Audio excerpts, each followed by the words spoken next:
Sonnet 29. When in disgrace with fortune and men's eyes.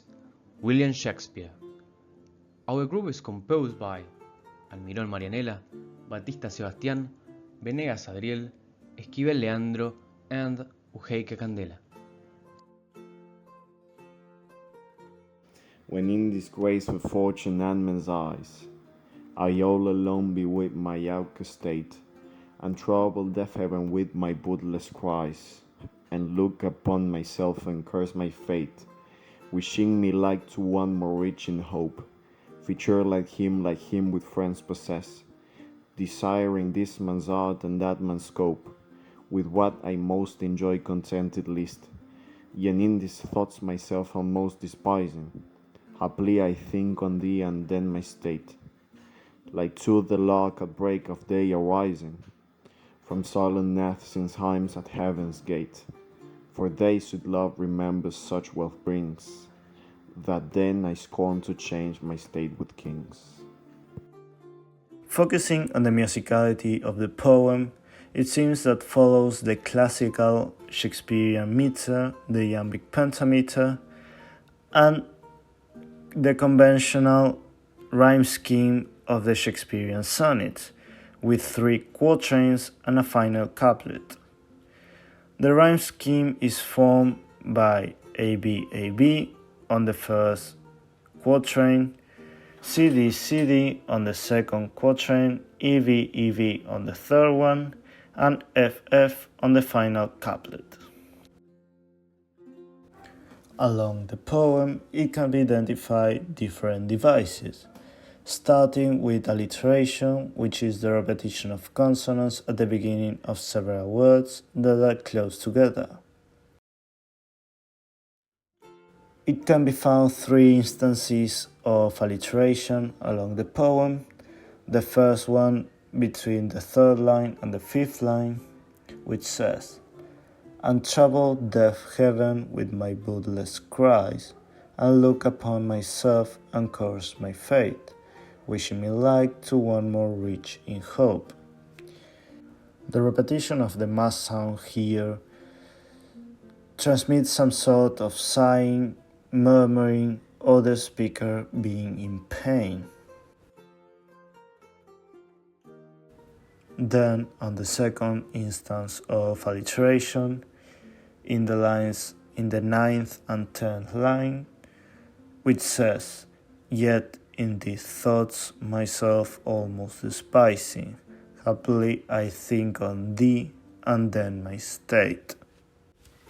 In this case, the repetition of the and the sounds transmits some sort of bouncing inside the head or bouncing thoughts inside the speaker's head.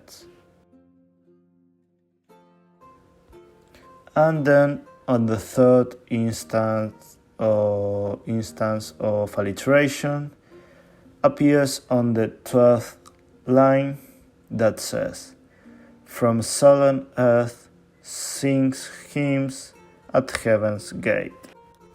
The repetition of the ha sound shows something more pure and angelic, like some sort of praying.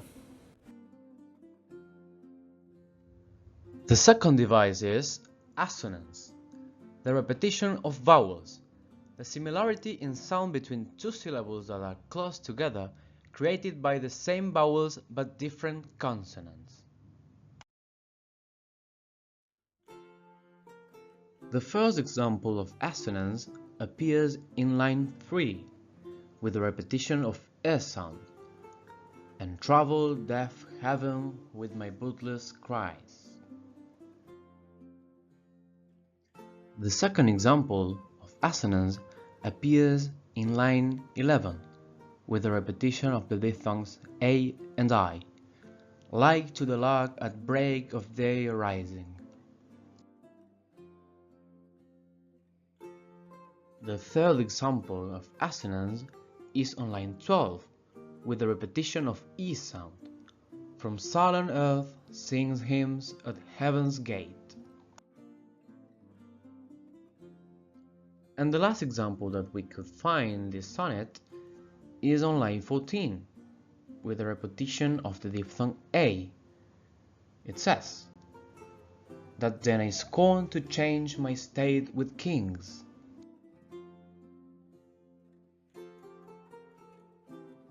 Onomatopoeic words and cacophony. An onomatopoeic word sounds similar to the noise the word refers to. For example, pop, boom, and squelch. Cacophony is an unpleasant mixture of loud sounds. For instance, dishes crashing on the floor, horns blaring, and people yelling in a traffic accident. As well as the onomatopoeic words, there are no examples of cacophony in the sonnet.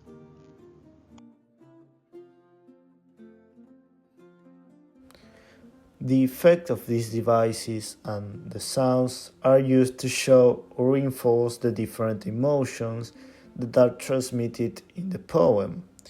This can be seen using alliteration between the third and fifth line, the multiple repetition of mass sound, showing the speaker sighing in pain in his complaint in relation to others, as well in the third quatrain, with a little change in the mood bringing some kind of compensation of all before. First of all, with the repetition of the and tha sound, like some kind of bouncing of thoughts inside his head, and secondly, the repetition of ha sound, as I said before, showing something more pure and angelical, like praying.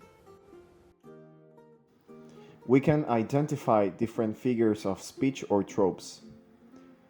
When the author says, "And trouble deaf heaven with my bootless cries," this is a case of personification. He gives ears and the capacity to hear to heaven, which is deaf to his cries. "Haply I think on thee, and then my state, like to the lark at break of day arising." This is a case of a simile.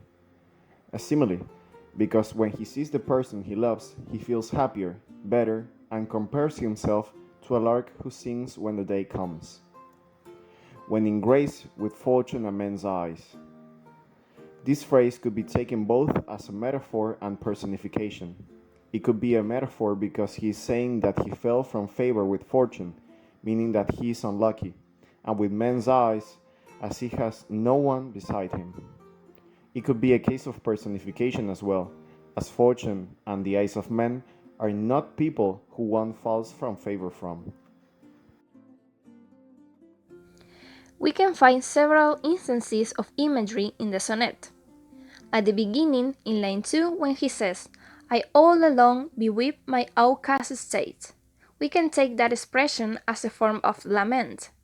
The butler's cries, as he says in line 3, are tears he thought were not important and had no value, which is a way of expressing the regret he feels for his own life.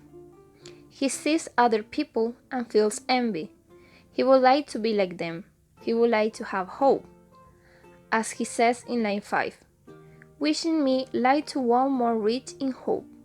In line 7, when he says, "Desiring this man's art and that man's scope," he names his art as a way of presenting the abilities that other men have, something he doesn't see in himself.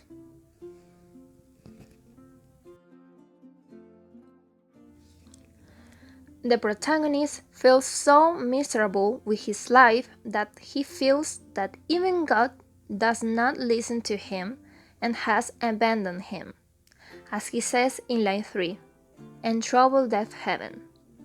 In this way, an image of a depressive environment comes to us. Lonely, as he names his outcast state. He feels separated from everyone, abandoned, excluded. We can imagine him being full of envy, resentment, and little love for himself, who appreciates more what others have and not what he possesses. However, suddenly a flash of light appears. In lines 10 to 12, when he says, "Haply I think on thee, and then my estate, like to the lark at break of day arising." from sullen earth, sings hymns at heaven's gate. The protagonist refers to a person and mentions how his whole state is completely transformed and changed. He hears the singing of the birds, the lark, which refers to a way of rebirth or return to life, and also refers to the light after being submerged in darkness. The protagonist is now able to sing hymns at heaven's gates, where he refers to heaven in a light-hearted way.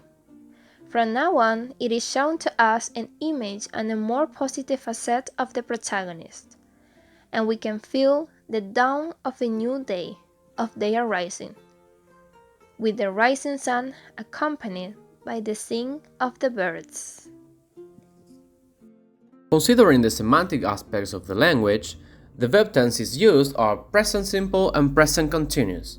If we refer to pronouns, the use of I, my, and myself shows us that the sonnet is a personal thought. In addition, the poet uses thee and I to refer to the other person he's talking about. Then, the narrator also talks about the man he wants to be. In parallel structures, in the first 3 lines, it can be seen the repetition of the word and. We have, when in disgrace with fortune in men's eyes, I all alone be with my outcast state, and trouble deaf heaven with my bootless cries, and look upon myself and curse my fate.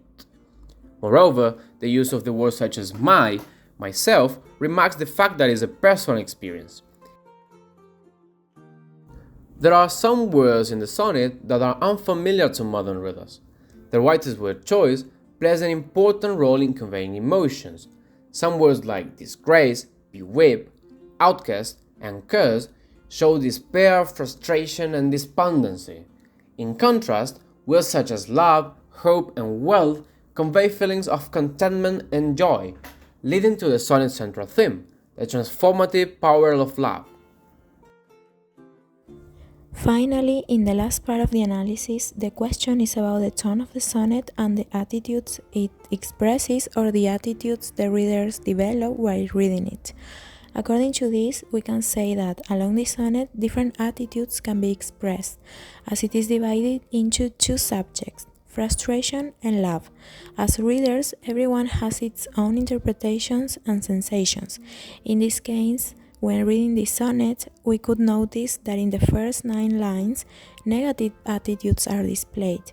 Between them, we could find disgrace and despair, longing and envy, and self-deprecation. In the case of disgrace and despair, the special use of expressions like disgrace, outcast state, and battle's cries represent a deeper feeling than just feeling sad. It makes us feel angst, pity, and depression. What is more, the poet sounds disgrace and despair in the case of fortune and judgment of others. Then, referring to longing and envy, it can express the material wealth and social connection the poet wishes. For example, to be like someone, to have what someone has, to be powerful, to have friends the others have. And to finish with the negative attitudes, we could also notice the self-deprecation the poet demonstrates as he feels unsatisfied and discontented with what he used to enjoy in his life. And he despises himself, reflecting with this a sense of self-doubt and low self-worth. As the sonnet progresses in line number 10, our feelings about the sonnet start to change, as the poet compensates the isolation with the power of love, because he remembers a loved one, and it leads to the transformation of his state of disgrace to the state of a powerful individual who doesn't need anything more. The final attitude is one of contentment and appreciation, as the poet recognizes that the wealth and happiness come from memory of a loved one and that there is no substitute for that feeling.